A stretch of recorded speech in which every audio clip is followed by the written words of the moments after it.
it didn't matter to me whether or not I made the idols, or they were the ones that were worshiping them. They were the ones that were wrong. And so whether or not I made them to make money off of them didn't make any difference to me. But when I first met Paul, it actually happened that there was a riot in Ephesus that was caused by my coworker Demetrius. And he was calling all these people together to denounce Paul and to kill him almost, because he was teaching people that idols were worthless and that they should serve this true God named Jesus, and that idols were worthless. And so he gathered all the people together, and they were getting ready to kill Paul. And I went there out of curiosity because it dealt with my trade, and I didn't know why my coworker was so upset. So when I went down there, all these people were accusing Paul, and I actually got shoved out by some of my fellow Jews because they saw me as a traitor to the religion, because I was making these idols, and it was almost like I was working for the enemy. And so they shoved me out there, and I didn't really want to say anything, but they all wanted me to say something. But when I went to say something, then the crowd saw that I was a Jew, and they just, they told me to be quiet and just not talk anymore. They didn't want to hear what I said. And what amazed me about this guy, Paul, was that he stood there so peaceful. He didn't say anything to their accusations against him. He just was confident that he was preaching the Word of God, and that he wasn't going to go against that just because people were unhappy or people lost business in making idols, which were false anyway.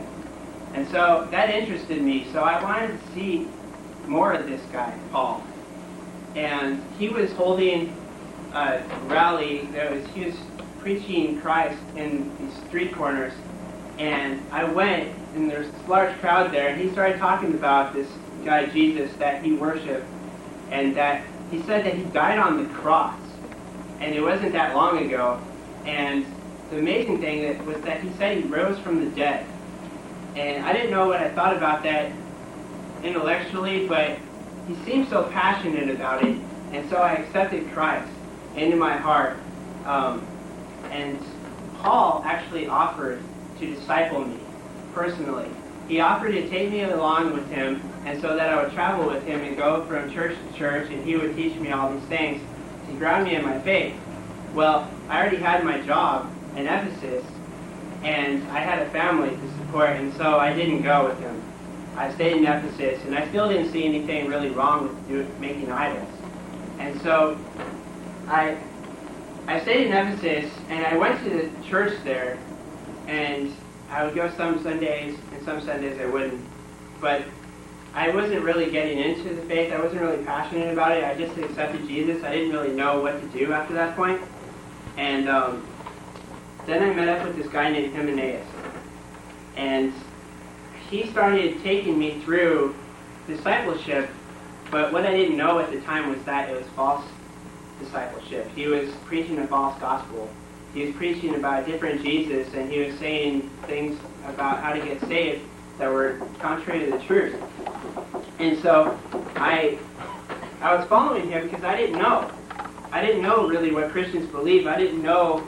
I wasn't grounded in the faith. And so I went along with this guy, and I actually got passionate about what I believed.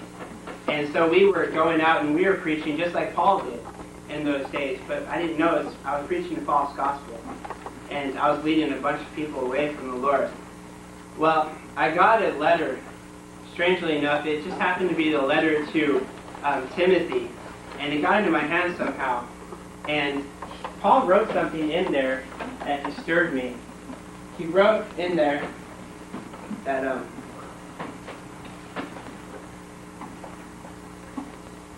he wrote this to Timothy.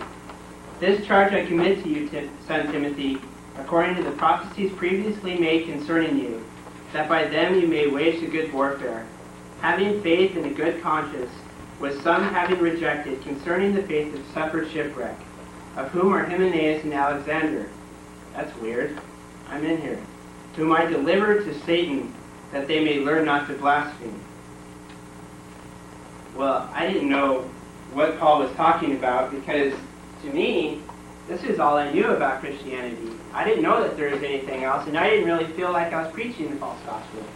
And so this really almost just made me bitter towards Paul, because I was like, why did he not come up to my face? Why didn't he tell me this to my face? And so I became bitter towards Paul, and I started just persecuting his faith. And over time, he said that he delivered me to Satan, and that was true. Over time, I lost my job as a coppersmith. My wife died, and I was left with basically nothing. I was living this life for no reason, and I became so convinced that there wasn't even a God at that point, that I would go out and I would intentionally preach against Paul's message of this Jesus, whom I once had accepted. And, Paul and I had different arguments about things, but I was just very bitter towards everything, and my life just got worse and worse. But towards the end of my life, I was just walking along, and I was just not really wanting to live anymore. And this man came up to me, and he looked kind of familiar. I didn't know who he was at first, but then he came up to me and said, "Alexander, how are you doing?" And I told him what has been going on and how grieved I was over my loss of my wife, and how I lost my job, and I didn't really have a reason to live, and I didn't believe in God anymore. And he said, "Well, that's okay. If you wanted to come back to church, though, I just wanted to let you know that we're going to let you back in, and we'd be glad to have you. And in fact, I want to disciple you personally. I realized that things went wrong the first time, and you never really got grounded, and I want to do that for you. I want to build you back up in the faith." And so I thought about that, and he went away, and then I did go to church that Sunday, and I started going back to church, and Timothy kept his promise, and he discipled me, and I got grounded in the faith, and then I really did start living for God, and I really did come back to the truth and start leading people to Christ and serving God with all my heart. And so my whole point behind this story is the influence that Paul had on my life. Paul was the one that brought me to Christ through his passion, and he offered to disciple me, but I didn't go. But I thank him for his influence, and the fact that he wrote about that in that letter showed that he actually cared about me. It showed that he actually cared enough about my faith to rebuke me and to make sure that I don't go to hell, because I would have had he not corrected me. And even though I didn't believe in God for that time, I thank Paul that through his influence, his son in the faith, Timothy, his disciple whom he trained in the faith, he was the one that brought me back to church. He was the one that got me back into fellowship and got me right with the Lord. And because of that, I'm going to go to heaven. And I have a purpose for my life where there once wasn't one. There wasn't any. And so I thank God for Paul. And my only regret is that I never got to reconcile with him personally. We ended bitterly, and I really wish that I could go back in time. But the fact that he died for Christ by having his head cut off really shows the fact that his whole heart was devoted to the Lord. And I'm proof of that.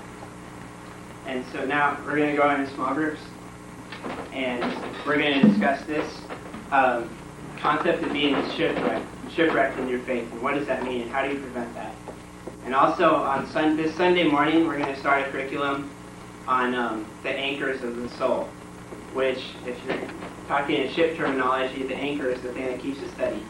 And so we're going to talk about how do you build things into your Christian life, daily practices that will help you from being deceived or being shipwrecked in your faith to where you don't believe in God anymore. So if you want to come, that's at 9:15, and we'd love to have you.